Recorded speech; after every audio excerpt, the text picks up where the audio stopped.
A palavra do Senhor em Atos dos Apóstolos, no capítulo 10, no verso 27 em diante, nos diz: E conversando com ele, entrou e achou muitos reunidos. E disse-lhes: Vós bem sabeis que não é lícito a um judeu ajuntar-se ou chegar-se a estrangeiros. Mas Deus mostrou-me que a nenhum homem devo chamar comum ou imundo, pelo que, sendo chamado, vim sem objeção. Pergunto, pois, por que razão mandaste chamar-me? Então disse Cornélio: Faz agora 4 dias que eu estava orando em minha casa, a hora 9, e eis que diante de mim se apresentou um homem com vestiduras resplandecentes, e disse: Cornélio, a tua oração foi ouvida, e as tuas esmolas estão em memória diante de Deus. Envia, pois, a Jope e manda chamar a Simão, que tem por sobrenome Pedro. Ele está hospedado em casa de Simão, curtidor, à beira-mar. Portanto, mandei logo chamar-te, e bem fizeste em vir. Agora, pois, estamos todos aqui presentes diante de Deus, para ouvir tudo quanto te foi ordenado pelo Senhor. Então Pedro, tomando a palavra, disse: Na verdade, reconheço que Deus não faz acepção de pessoas, mas que Ele é aceitável aquele que, em qualquer nação, o teme e pratica o que é justo. A palavra que Ele enviou aos filhos de Israel, anunciando a paz por Jesus Cristo. Este é o Senhor de todos. Esta palavra, vós bem sabeis, foi proclamada por toda a Judeia, começando pela Galileia, depois do batismo que João pregou, e concernente a Jesus Nazaré, como foi ungido com o Espírito Santo e com poder, o qual andou por toda parte, fazendo bem e curando a todos os oprimidos do diabo, porque Deus era com ele. Nós somos testemunhas de tudo quanto fez, tanto na terra dos judeus como em Jerusalém, ao qual o mataram, pendurando-o no madeiro. A este ressuscitou Deus ao 3º dia e lhe concedeu que se manifestasse, não a todo o povo, mas às testemunhas que Deus antes ordenara, a nós que comemos e bebemos juntamente com ele, depois que ressurgiu dentre os mortos. Este nos mandou pregar ao povo e testificar que ele é o que por Deus foi constituído juiz dos vivos e dos mortos. A ele todos os profetas dão testemunho de que o que nele crê receberá a remissão dos pecados pelo seu nome. Enquanto Pedro ainda dizia estas coisas, desceu o Espírito Santo sobre todos que ouviam a palavra. Os crentes que eram da circuncisão, todos quanto tinham vindo com Pedro, maravilhavam-se de que também sobre os gentios se derramasse o dom do Espírito Santo, porque os ouviam falar línguas e magnificar a Deus.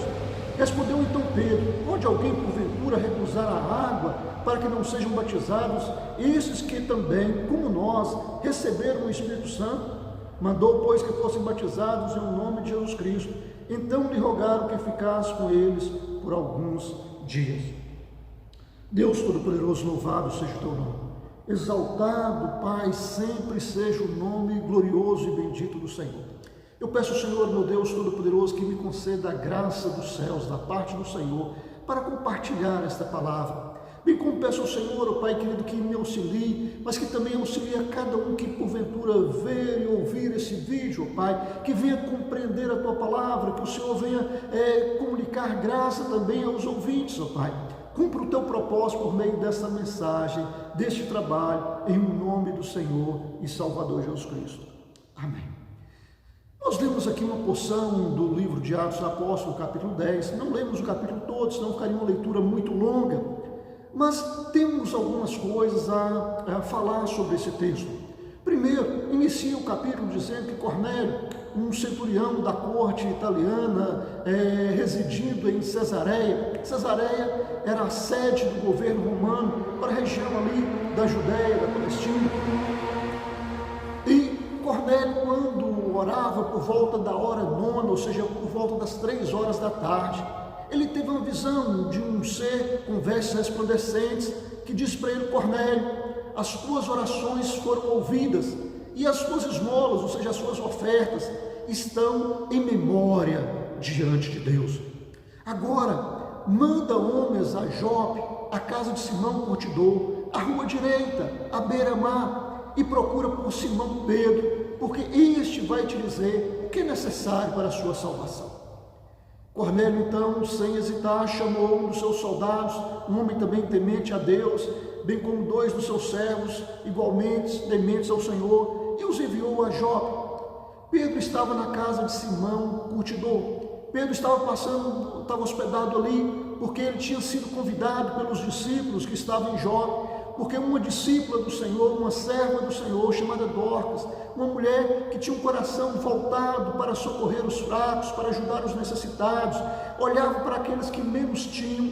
Essa mulher que fazia muitas obras pela graça de Deus na vida dela, veio a falecer, veio a morrer, e mesmo morta aquela discípula, os discípulos, os irmãos ali, mandaram chamar a Pedro, para ver se Pedro poderia fazer alguma coisa. E Pedro chegando lá, Pedro ora e Dorcas levanta, Dorcas revive, é ressuscitada pelo poder do Senhor. E tendo feito esse milagre, devolvido aquela irmã de forma bem para a igreja ficou toda alegre, toda comovida, e Pedro então ficou ali hospedado na casa de Simão, o curtidor. Eu espero também que o curtume de Simão não ficasse perto da sua casa. Eu tive uma experiência na época que estudava, quando estava no seminário, próximo ao seminário tinha um curtume, e na época de calor, na época do verão, tinha dia que era insuportável o mau cheiro, exalava muito longe, não é? Então eu espero que o curtume de Simão não ficasse próximo da sua casa, né? E Pedro ali hospedado na casa de Simão por volta da hora sexta, ou seja, por volta do meio-dia, enquanto as pessoas da casa preparavam o seu almoço, ele orava ao Senhor. E aí nós percebemos que Cornélio orava por volta da hora nona, 3 horas da tarde, Pedro por volta da hora sexta. Eu já ouvi pessoas falar, a gente precisa orar 3 horas da manhã, porque a fila é menor.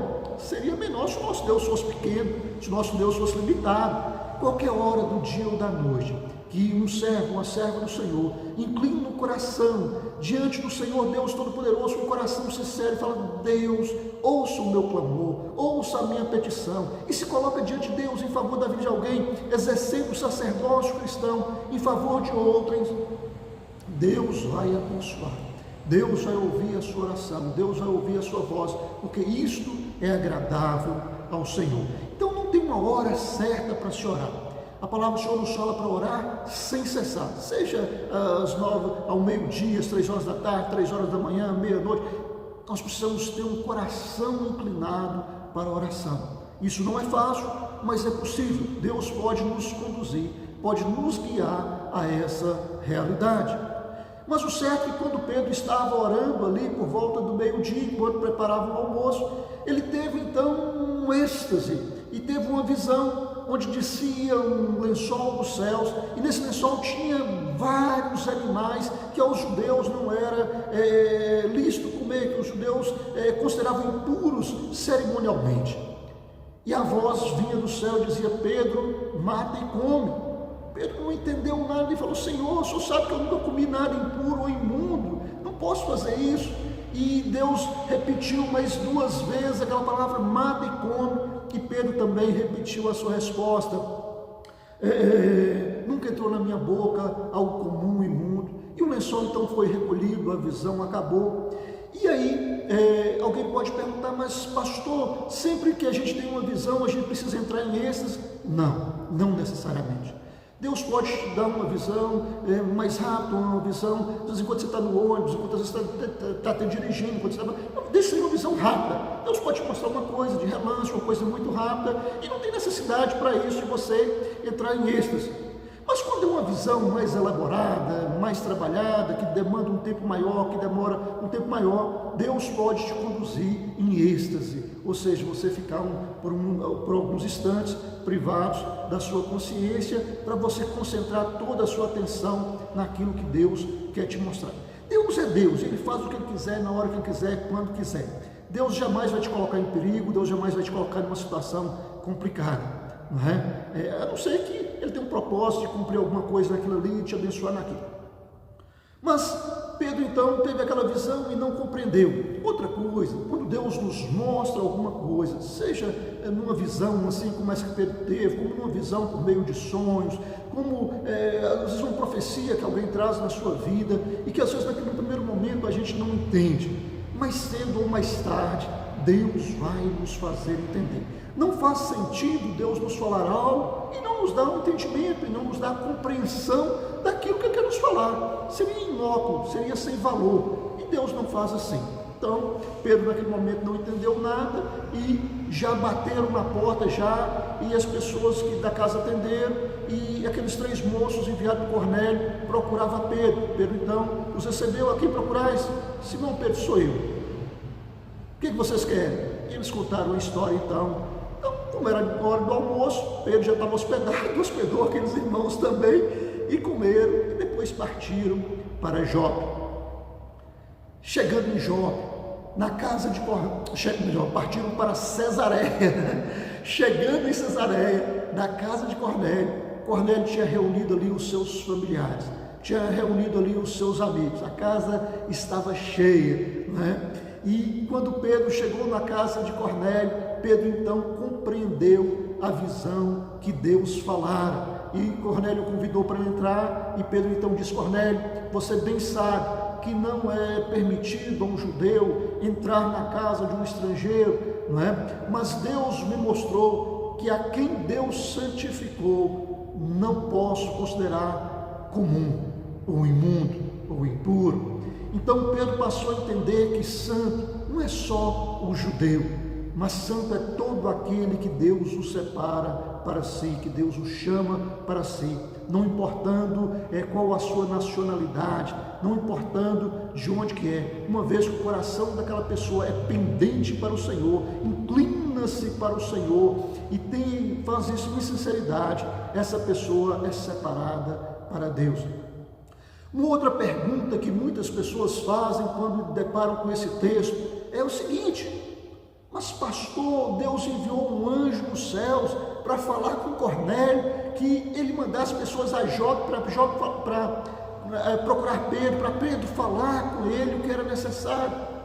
Por que os anjos não falaram?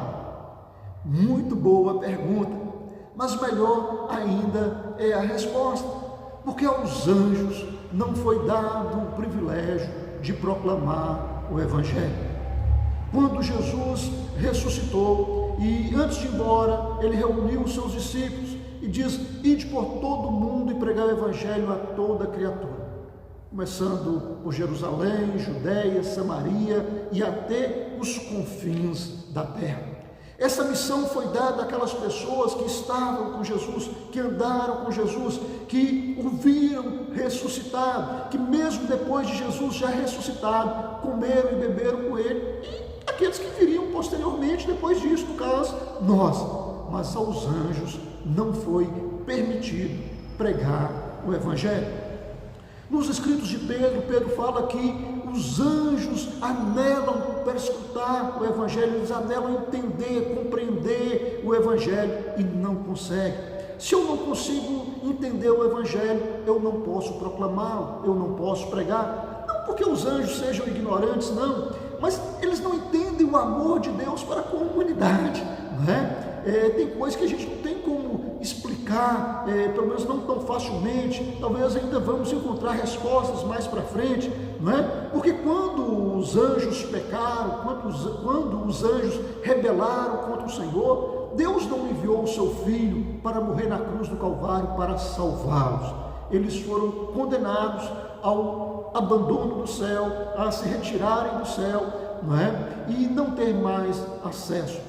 Porém, quando o homem peca, Deus envia o seu único Filho para que todo que nele crê não pereça, mas tenha a vida eterna. Então Pedro pergunta para Cornélio, qual o objetivo de você ter me chamado? Cornélio então explica: olha, eu estava orando ao Senhor e na minha oração eu vi um ser angelical, e esse ser angelical mandou que eu enviasse pessoas a Jope, na casa de Simão, na rua direita, à beira-mar, para encontrar você. Outra coisa muito importante: Deus te conhece, Deus sabe onde você mora, Deus sabe em qual bloco, em qual apartamento, Deus sabe o seu endereço, Deus não te erra. Se Deus quer te encontrar, Deus te encontra. Nada consegue fugir ao olhar do Senhor, daquele que tem os olhos como chama de fogo. O Senhor conhece tudo de nós. A Bíblia fala que ainda que nós escondêssemos no profundo do oceano, lá encontraríamos o Senhor. Ainda que numa estação espacial, ainda que no espaço, em algum canto do espaço, tentássemos nos ocultar de Deus, o Senhor lá estaria. Então não é possível ocultarmos da presença do Senhor. Deus nos conhece, Deus nos chama pelo nome, Deus sabe quem nós somos. O anjo falou: Cornélio, no meio de 7 bilhões de pessoas que tem nesse mundo, Deus sabe o seu nome, Deus te chama o seu nome. Talvez algum colega te chama de um apelido, às vezes até um apelido jocoso, não é? Mas Deus te chama pelo seu nome. Deus sabe onde você mora, Deus sabe onde você está, Deus sabe o quanto Ele te ama, o quanto Ele quer mudar a sua vida, o quanto Ele quer te arrancar das trevas e te conduzir para a maravilhosa luz do Senhor. Deus é que sabe os planos que Ele tem acerca de você, de vida e não de morte, de bênção e não de maldição. Outra coisa muito importante aqui também que é preciso falarmos, que Pedro então começou a falar com Cornélio: olha, você bem sabe, Cornélio, que Jesus Nazareno, depois do batismo de João, começou a proclamar a mensagem de arrependimento e a vinda do reino de Deus, e pregou o Evangelho, fazendo sinais, prodígios, curando os enfermos, os oprimidos pelo diabo, libertando, soltando das prisões eternas aqueles que estavam dominados pelas trevas, até que o mataram, pendurando-o no madeiro.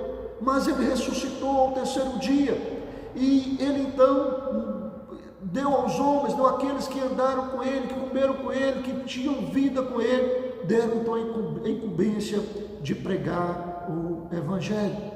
Mas alguém pode dizer assim: pô, mas Cornélio, a Bíblia fala que ele era um homem bom, ele era um homem que orava, ele era um homem religioso, ele era um homem que dava ofertas, que ajudava as pessoas, mas já não está salvo.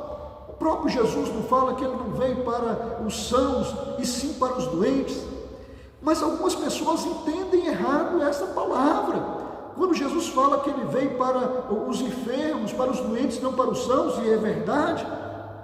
E algumas pessoas entendem de forma equivocada que existe uma classe de pessoas que são sãs, que não precisam de Cristo, e isso não é verdade.